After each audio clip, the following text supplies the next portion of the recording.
Welcome to KPOV's Critical Conversations podcast, dedicated to featuring unique perspectives, challenging mundane thought, and questioning the norm. Listen at kpov.org, on YouTube, or on your favorite podcast app. Whitney, you talked about, before we got on, your own podcast. I was curious, what do you talk about, and what drives you in your show? Yeah. So by profession, I am a mental health therapist, and I specialize in addiction and substance abuse, eating disorders, and trauma. So I focus a lot on self-destruction. And my podcast is called Women Waken. And the basis of that is kind of the idea, it came from so I'm sober from drugs and alcohol. I got sober 8 years ago from all substances. And it made me kind of think, why was I doing that? Why was I self-destructing? And why do so many of us self-destruct in so many different ways?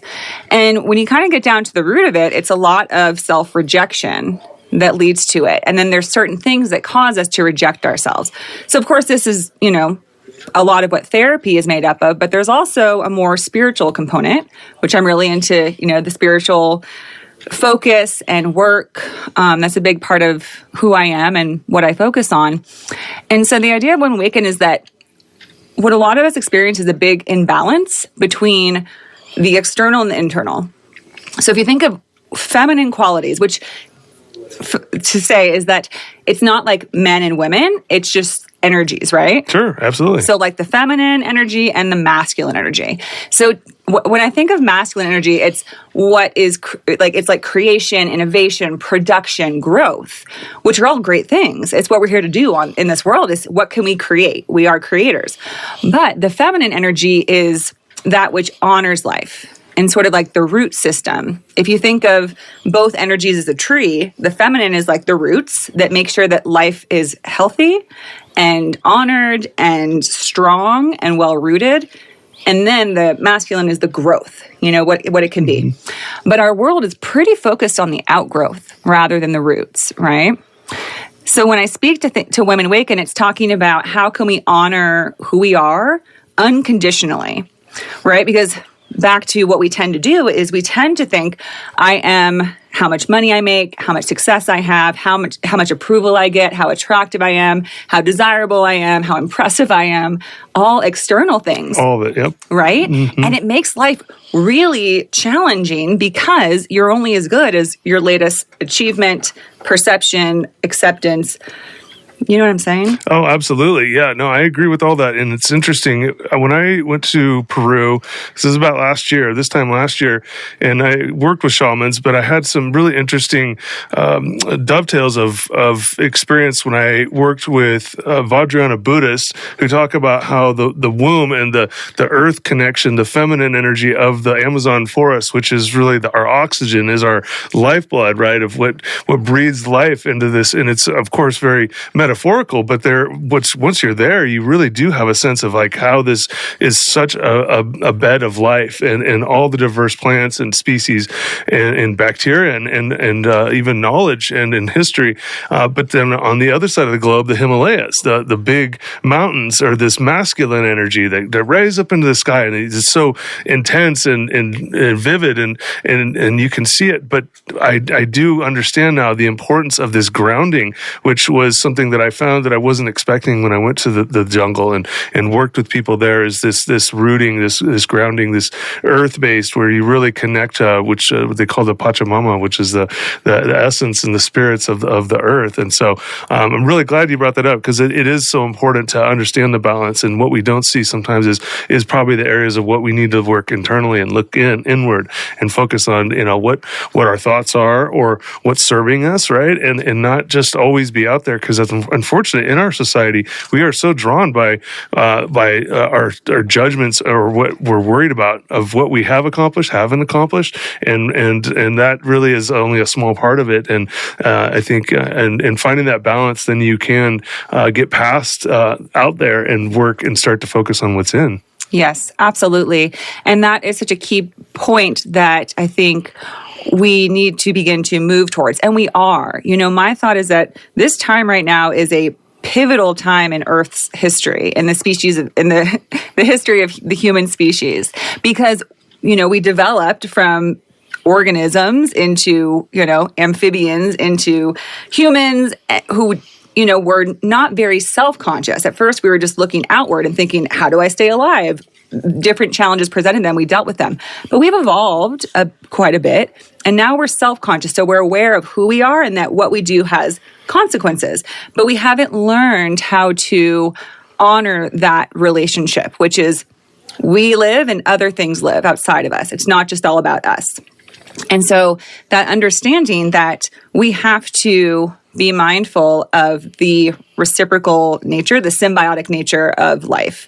In order to do that, we have to honor others, but also ourselves.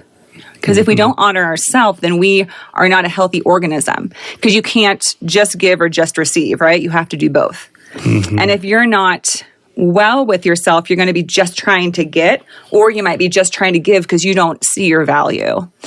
So I think that that's the turning point we're at, is that we're reaching a new level of consciousness, which is exciting, but it's change, and change is scary. We thought the name of the game for life was to achieve, right? To achieve, to get, to conquer. Very masculine principles, because it's straightforward, it's easier. But we've neglected the feminine, just as, I'm sure you found in South America, we've also neglected the planet. Right? And like the earth beneath us. And that's, South America is such a sacred place because there's these deep, deep ancient tribes that used to live there that still, exist to some degree, that remember what it was like to honor life and to honor the planet and think of the planet as a living being that we are in relation with. Most of the world right now doesn't work in relation with the earth. They think that because we're humans and we can, exert force on things and do what we want, that we can do what we want without consequence. But we're seeing the consequences, right? Absolutely. Yeah, no, I couldn't agree more. And I have come to the terms of that Gaia is a living entity, and that we, unfortunately, where we're at in the 21st century and in general society, and America leading it, unfortunately, to a lot of degrees, is that we think we're special and that we're the only thing. And I think we could get into the deep discussion of life outside of this planet potentially, but we do need to honor ourselves by honoring the earth that is what has bred us, really, and we wouldn't be who we were without the earth. And I do believe Gaia is the feminine and is the womb of humanity and is alive and conscious in a unique way. And until we truly kind of understand that, or even step away from what we think we know, we will still struggle. And so I think that's where it gets into the really fascinating ideas of consciousness and what we really are here for, why we're here, and what we're really doing. Which is, we could go talk about this for hours. This is really interesting stuff. But I do want to interview you and ask some questions like when was this moment? And I know many of us have had it where we have decided we're going to try a new path or go on a new path, or there was some awakening. What was that moment? What was that triggered that, where you're like, I do not need stuff to distract me with drugs and alcohol or any of that to start on this new path? What was that moment like? Yeah, well, I think for anyone who struggled with an addiction, you might know the point where you recognize that with an addiction, it's like you're trying to make this formula work that just doesn't work, right? Okay, I can use this and take this to feel better and not have any consequences, but there's continuously consequences. So you keep trying to play with it, right? Like for me with drinking, I'm sure people know this, whether you're an alcoholic or not, or have a drug abuse problem, everybody knows what it's like, or most people, to have like a rough night with alcohol or overdo it, right? But for someone like me who just tends to be fairly addictive, I kept trying to, again, work with the equation. Like, okay, I can just drink beer, or I'll just drink wine. I won't drink the hard stuff. I'll only have 3 drinks a night. Whatever I would try, it didn't work. I'd always break my own rules. And with that, but also the things that I would do when I was drinking, right? I would say that I wouldn't drive drunk anymore. I wouldn't make poor decisions. I wouldn't use drugs, like all this stuff. And then, I'd wake up the next morning and be like, oh, damn, I did it all. I messed it all up. And I got to the point, it was in my late 20s that I got sober. I was about to turn 29, and I thought, I can either stop doing what continues to have consequences, or I can take the risk and roll the dice of moving into my 30s, still drinking and still hoping that I don't get in big trouble or do something to really mess up my life. I also was realizing that my drinking and using was really affecting my relationships, my friendships, my work. And I just had like sort of a big life moment. You might be aware of what's called a Saturn return. Have you heard of it? Yeah, I don't know really much about that. Yeah, so I was actually on a guest shout out to the Cosmic Community, the show on. It's actually later today with Stacy. Oh, Dredd. Of course, yeah. Yeah, is that right? It's the Cosmic Dredd. Community, right? Yep, yeah, okay. 4:00. Yeah, fantastic show. Everybody should listen in. And 4:30. Yeah. And I'm sure she would know about this, but so Saturn return is sort of, it's when your Saturn comes back. It comes around every 29 years about. So it's a time where you kind of face this, come to self moment where you're like, am I on my soul's path? Am I aligned in this lifetime with what I came here to do? Because you spoke earlier of consciousness, what's really the nature of life, of existence. My personal belief is that we come here to have a certain experience because we come from like full awareness, the ultimate consciousness, but then we have a bit of amnesia on Earth where we see if we can work our way back to full consciousness. Mm-hmm. And so that was my Saturn return. And I had that moment and I thought, there's two main things going on here when I drink and use. I don't feel like I can trust myself. And I don't feel I can respect myself, the way that I act, the choices I make. And also in terms of, I was working to be a therapist. I was going through school at that time. I was doing my own therapy. And for me, doing that while I was drinking and using was like Sisyphus, the guy who rolls the thing up the hill and it comes back down. It's like you try to make progress, but with the drinking, for me, it just brought me right back down. So I made the choice and I said, I'm going to give it a try. I'm just going to try, see what it's like not to drink. And I did it for a month and I thought, okay, I'll keep going. And then it was, into the new year. And then now it's 8 years later and I'm still sober. And the amazing thing is the growth since I've got sober is exponential. I did a lot of growing in my 20s as well, but since getting sober, it's more focused, right? It kind of cleared out, but there was a lot there. I'll say that to anybody who's considering getting sober or is newly sober. You're kind of raw. And so, yeah, you can make progress, but like there's a lot to work with there because you're no longer sort of masking, avoiding, soothing synthetically the things that have hurt you, the things that you've tried to bury and avoid, which is a whole nother topic we could talk about, but like trauma and addressing that, healing that, working with that so we can, because those are also the things that cause us to stay in repetitive patterns of self-destruction, of, low self-esteem, low confidence, because we believe we have certain self-defeating beliefs about ourselves. Yeah, I mean, that definitely was it. I became a therapist because I went to therapy, right? And I saw the value of it. And I realized as I, pursued a career after college, I thought I wanted to get into sales. I thought I wanted to make money because I'm very, goal-oriented, very driven. And I was like, this is great. The harder you work, the more you make. And it is. And it can be, I'm not knocking it. It works for a lot of people. But the further I went into that, I realized like, there's not a lot of soul here. Like I'm a number here. I'm a number. I'm how much I make. They really could care less about my talents unless it means that it will raise profits. And that just didn't sit right with me. So I was working at a sales job when I started going back to school. And I said, I got to be doing something that's going to get me out of this eventually, right? That I can do something else. And so I got my degree in psychology. And then I had to move home to California. I was living in Seattle at the time when I started school. And that's when I started doing like my practicum and working in schools and working directly with kids and, helping people with therapy. And it just obviously a very sacred and beautiful practice. There's so many different modalities, right? Like some people aren't huge fans of talk therapy because it is like the first layer, but I say it's a really important layer. To me, it's the inception point, right? Because now there's like, you can do, microdosing, you can do hypnotherapy, you can do tapping and EFT and EMDR. A lot of people probably don't know those acronyms, but another time I'll share them. But they're basically just different ways to address pain points and problems. But to me, the first step is there's a lot of power in speaking your truth, right? So being able to say, this is how I feel every day, and I've never told anyone, but I feel trapped in these feelings. I feel that they will never go away. I feel terrible every day because, of course, the body and the mind and the spirit are all connected.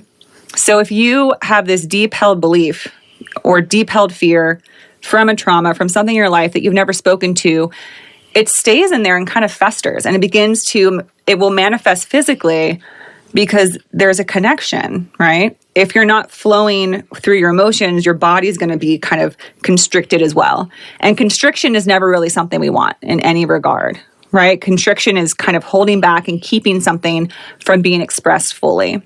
And to me, that's the ultimate idea of doing therapy, but also bigger spiritual work, is to express yourself as fully as possible and feel the greatest sense of freedom that you possibly can.